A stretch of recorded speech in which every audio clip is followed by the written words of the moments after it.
Hi there. In this video we will be taking a quick look at this multimeter that VENLAB sent in, the VM-200M.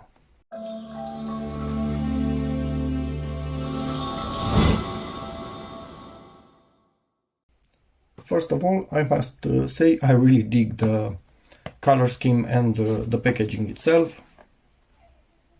If you want to see any more info about this, and let's get into the box.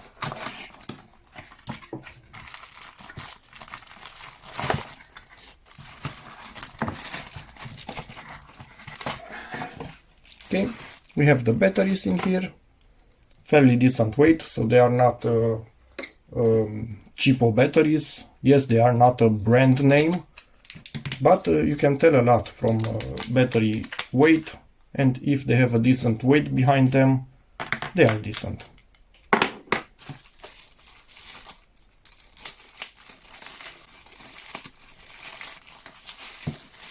Let's get the multimeter out. It's not a, I don't know, feature-packed multimeter. It's a simple multimeter for the average user that has the need for something like this from time to time. Let's do the nice peeling. Camera, can you help me focus? Not today. Yay, satisfying peeling. So what do we have? We have DC volts, AC volts, obviously, camera, maybe, focus. We have amps, up to 10 amps. And we have resistance and diode, and obviously continuity test. Oh, it also has a light, that's good, and hold. And it's a true RMS multimeter, so that means that it can measure even if it's not your average standard sinusoidal voltage, which is kind of good. Oh, it has a stand, so fairly standard things. It's not one of those really fancy stands, it's just a simple plastic stand. You put it on it and put it back. So let's open it up. I have a bit of a cold in case my voice sounds a bit rough. I do like this. It has basically a base for the batteries, and you do not need to open it up. There are some of them that you need to open in half. So look, take it all apart to change the batteries, and they also have 9-volt batteries. This one, no, standard 1.5 volt batteries, if I could actually manage to put it in place.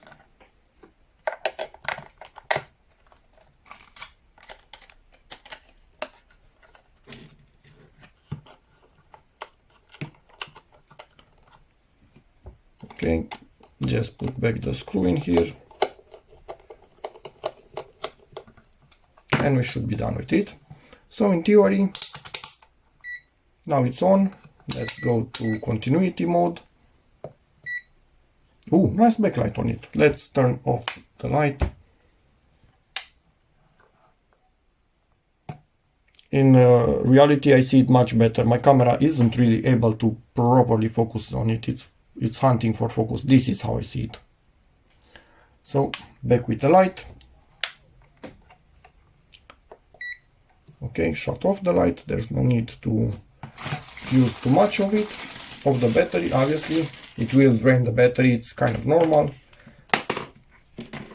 The leads themselves, yes, they are on the cheaper side. The whole multimeter is on the cheaper side. No fancy, or actually, this is rubber, but it's a rubber that's a bit closer to plastic.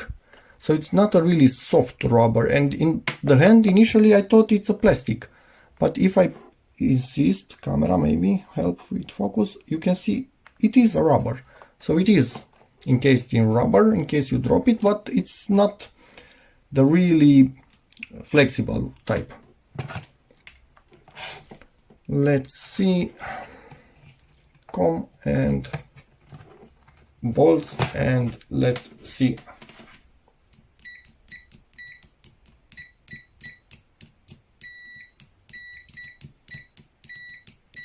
Yeah, it's about average. I like that it includes protections like this.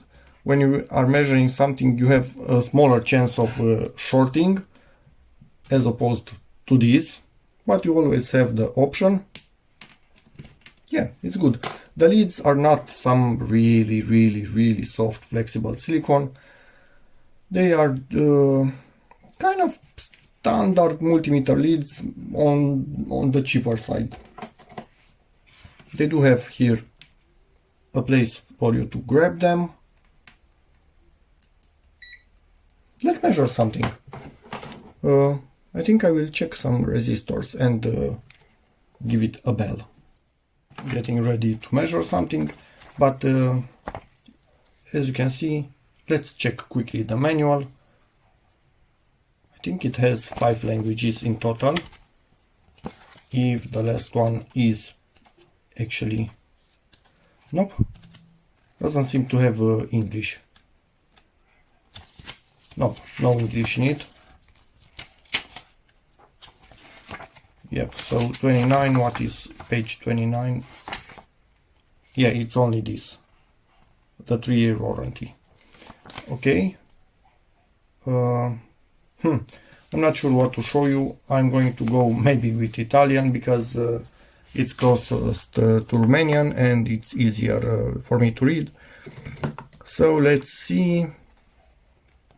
Resolution in 200 volt range, alternative voltage, current, AC. It's in Italian, so that's why it's CA. Yeah.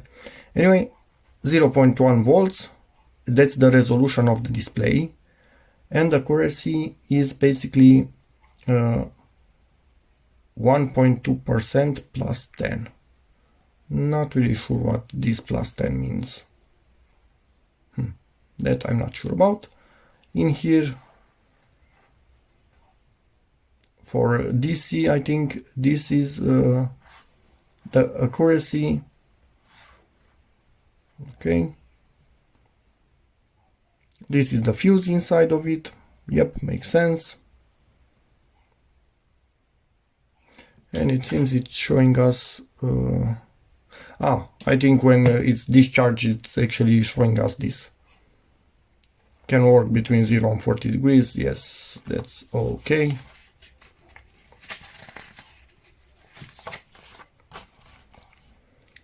On current, accuracy right here, and accuracy for resistance. And for transistors, if you are into that. I don't think I ever checked a transistor with a multimeter. Diodes. So for me, let's measure, and in here in theory it's telling us how to use it, but yeah, it's Italian. If you are able to handle that, good for you. For us, let's see. What do we have here? In theory, 10 ohms. Let's switch to the 200 ohms. Prepare the stand. Maybe also turn this display on. And see, yeah, the leads are not that clean on this, so hopefully it will not create any issue. Yeah, it does create issues. 10.4 ohms. Yep, that's close enough. My phone's battery went empty. That's nice.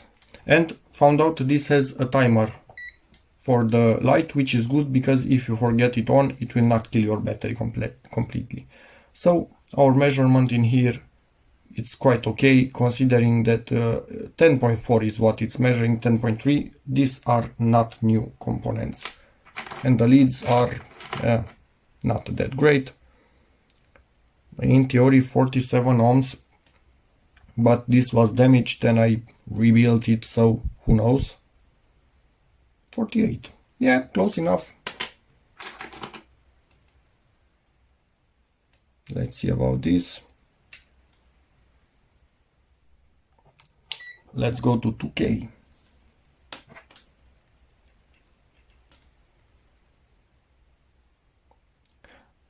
.997, and this should be 1000.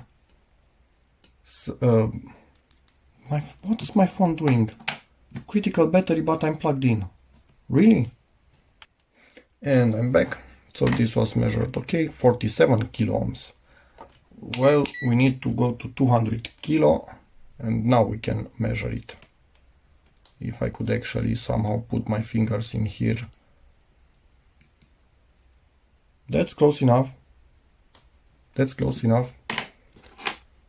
What is this little guy?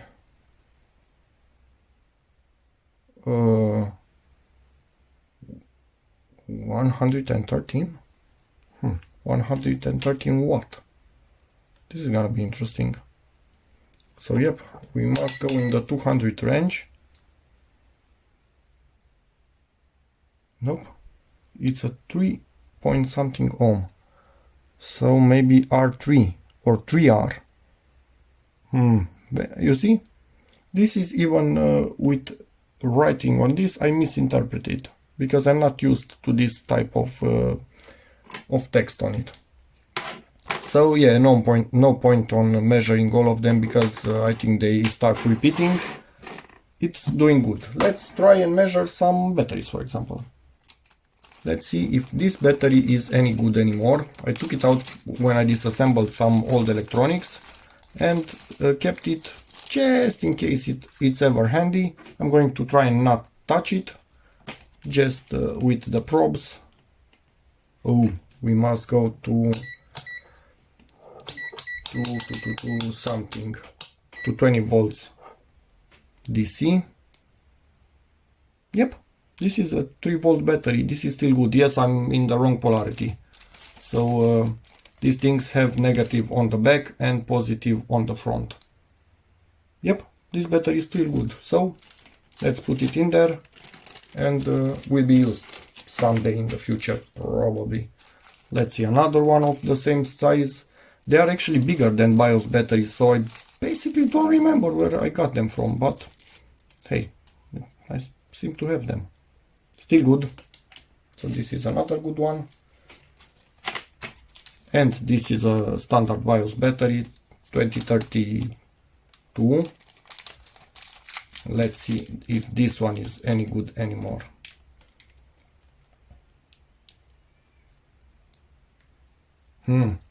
Either I did not make... this is still good. Okay, I like that. And now let's try and measure something else. Some damaged lithium, actually no, not lithium, nickel metal hydride cells from an old printer. I revived one of them by forcing a charge, and I think I can revive all of them, but they might not have a charge at all. Yep, they don't have a charge at all in them at this point in time. But it seems they were not really used, so even if they dropped the voltage, they still wake up if you force a charge in them. Yes, they will not perform perfectly, but they do wake up.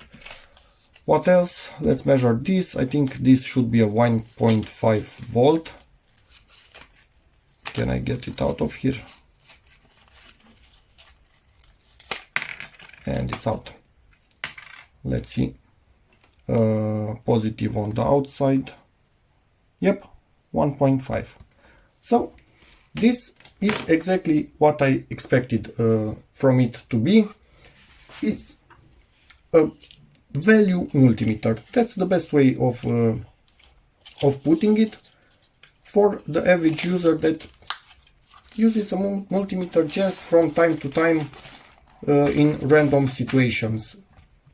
So that's about it for this video. It's a cheap and cheerful unit that does what it says it can do. No more, no less. For average user, it's good. So thanks VENLAB for sending this in. It was nice to play with it and will be put to good use. So see you in the next one. Bye.